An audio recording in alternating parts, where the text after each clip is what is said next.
Who the hell can wait till morning? Talk now at latenightsportsradio.com. Millionaires are being made all season long at DraftKings.com, America's favorite one-week fantasy football site. One-week fantasy means no season-long commitments. Play whenever you want. Got a player who's hurt? No problem. Injuries won't derail your shot at victory because it's like a new season every week, so you're never stuck with the same players. Pick your team in minutes, and you could be on your way to winning huge cash. This season, one listener turned $10 into $5,000. Another turned $2 into $10,000, and a new millionaire has been crowned nearly every week this season at DraftKings.com. You could be next. Imagine winning $1 million in one day just playing fantasy football at DraftKings. Head to DraftKings.com now and use promo code Spreaker to play free in the $10 million Fantasy Football World Championships. DraftKings.com. Bigger events, bigger winnings, bigger millionaires. Enter Spreaker now at DraftKings.com. DraftKings.com. That's DraftKings.com.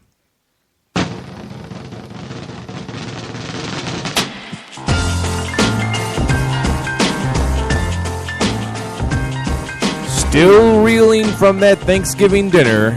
We're 87sportsfans.com, and this is 87sportsfans Live. Hello, ladies and gentlemen. Welcome back to another wondrous episode. I am Keith Grieve, as always, and joined again, reunited, and it feels so good. Mr. Stephen Taylor, how are you, sir? Yes, doing good, man. I apologize for missing last week. For those of you who don't know, I am a general manager of a new cafe that is opening soon, and so that means long days, long nights, long hours, and unfortunately I have to miss a show here and there, but hopefully not for very much longer. The phone number, 585-633-7487. If you want to call in, 585-633-7487. You can also email us at youguyssuck at 87sportsfans.com, and also hit us up on the Twitter there at 87sportsfans. So, the whole point of this whole late night sports radio thing is to talk about sports as they happen, right? Correct? Am I wrong? Well, not only is it to talk about sports as they happen, but to have average people, which I know most radio broadcasters started out as average folks, just talking, doing their thing, but, you know, once you become a pro, things change. But for us, you know, we wanted to have sports talk by the average Joe. Right. Well, so I'm looking at this Monday Night Football game that's happening right now. The Jets are up 10-3. And I don't know what's worse. The fact that the Dolphins are losing to the Jets 10-3 as we are in now the 13-minute mark in the third quarter, or the fact that the Jets have rolled up over 200 yards on the ground and only lead by a touchdown. Yeah. I don't know. Well, I mean, the Jets, they're known for underperforming. I mean, they don't have a lack of talent on their team. They just they have poor coaching and the inability to play together. Because they've proven when they can play solid turnover-free football, you know, when they don't make the mistakes, they're actually very competitive. But the problem is they cannot play 4 quarters in a row of solid football. So I'm looking for the second half to be much different.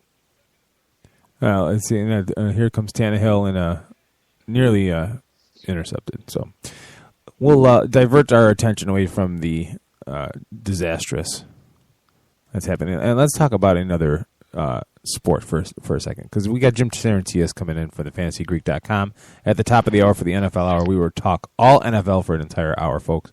So let's, as always, yes, let's spend the first hour talking a little NBA and other sports that may come across the radar. And tonight, the Washington Wizards destroying the Miami Heat, 107 to 86. Now I know it's not the LeBron James Heat and all that, but Dwayne Wade was back last night, and it was a big momentum. He poured in another 20 points today on 9 of 13 shooting. Chris Bosh goes for another 21. The problem with the Heat is that that's the only two. Well, I'm sorry, I take that back. Mario Chalmers had 11 points off the bench. Those are the only 3 players in double figures. They ended up shooting 45.8% from the floor. Now, the Wizards, they get 18 points from John Wall, 15 from Marcin Gortat, 23 points from Gortat. Yeah, I know. 23 points from Waswell Butler, and another 10 from Drew Gooden. 52.6 from the three-point line, near and dear to your heart, Mr. Taylor.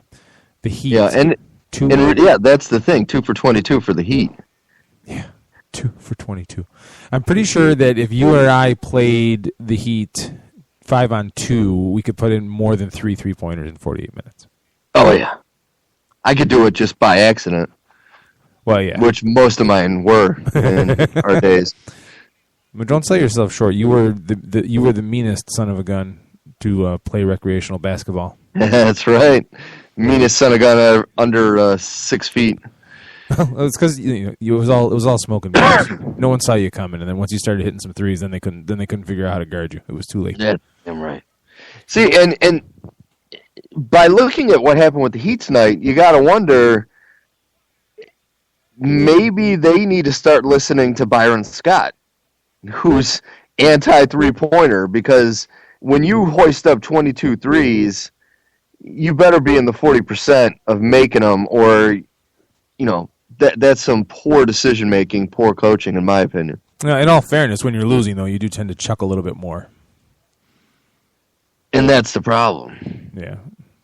Instead of putting your head down and trying to plow through it, for lack of a better term. Yeah.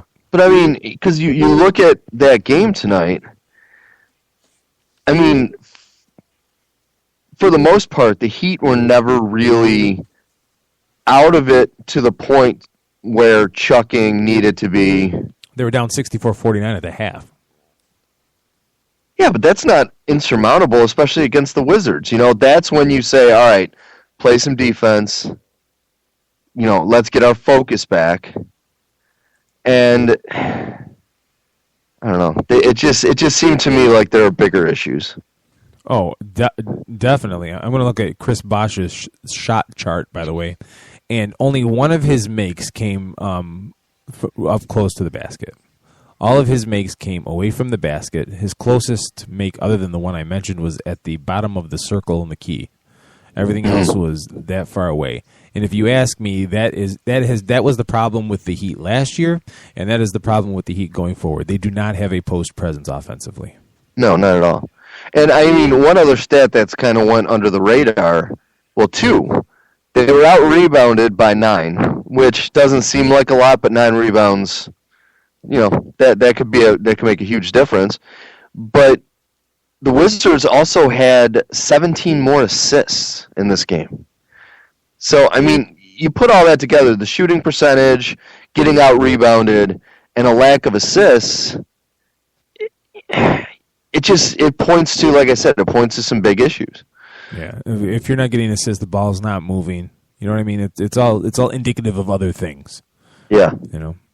So kudos to the Washington Wizards. It's it was a home win, not granted, but a big win nonetheless. That's a franchise I'd like to see take a step forward. I don't have any animosity towards the Wizards other than the fact that they're no longer called the Bullets, but that's what happens when you have one of the higher crime rates in the country. You can't have and you have drunken Wes Unseld coming out being a center. He was like 6'2", and he was the center. Oh, Wes Unseld. Okay. Oh, that's right. Also happening tonight, the poor 76ers dropped to 0-17 on the season, losing to the San Antonio Spurs. Sans Tim Duncan, by the way, DNP rest. 109-103. So, moral victory, they were close. For the Spurs, they get 26 points from Kawhi Sosirius Leonard, 15 from Aaron Baines, 14 from Corey Joseph, 12 from Matt Bonner, 11 from Marco Bellinelli, 14 from Manu Ginobili. Sense a trend here, kids? Team basketball. That's all I'm going to say. I tell you, though, the NBA has to hate this, because right now, I could just see Philadelphia and their ownership, hoping and praying and pleading that teams like San Antonio don't sit players like Parker and Duncan, because honestly, the only reason their fans are going to come out to the game is to see the other team. They're not coming out to see Philadelphia. Popovich don't care. I know, and that's what just ticks me off about basketball. Really, it really is starting to bother me. It really is. Well, I mean, the 76ers were equally handicapped. They didn't play Nerlens Noel tonight. Oh, my God, that's it. They should have just called it in. I said it with a straight face. Oh no, you did not. I did. You're lying. You're lying. For the 76ers, Michael Carter-Williams, 24 points, 7 assists, 11 boards. Trying to do everything in his power to will them to victory. I feel bad for that kid. He's got all the talent in the world, and he's stuck on that god-awful team. Oh my, they just have nothing. They really have nothing. He is probably the best player. I'm looking at their... We don't know what Nerlens Noel is. He's still coming back from injury. We don't know what he is in the NBA yet. So I'm looking at this roster in the box score here, and I really think that Michael Carter-Williams is the best player on that team, and then the second best might be Luc Richard Mbah-a-Moute. Wow, I'm impressed you got that out. Yeah, me too. Yeah, and that's I don't know. I don't know what's going on with this team.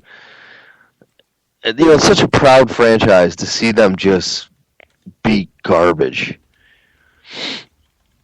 I mean, so they were trying to make a bet on one of the daytime sport talk shows if Kentucky could beat Philadelphia. That's a and of course, everyone's being nice and saying, no, you know, Philadelphia's still a pro team. No, BS. Kentucky could go in there and whip a pro basketball team right now. No, absolutely not. I disagree with that. I agree. I think it would be no problem. Oh, come on! Look, a bad NBA team is better than a good college team.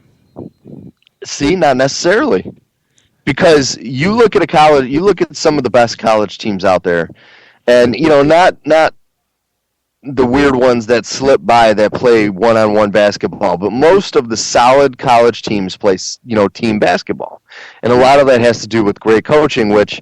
Unlike the NBA, which is known for their players, college is primarily known for their coaches. I mean, they're the biggest superstars in college basketball. And a team like Kentucky, the way they're playing this season, I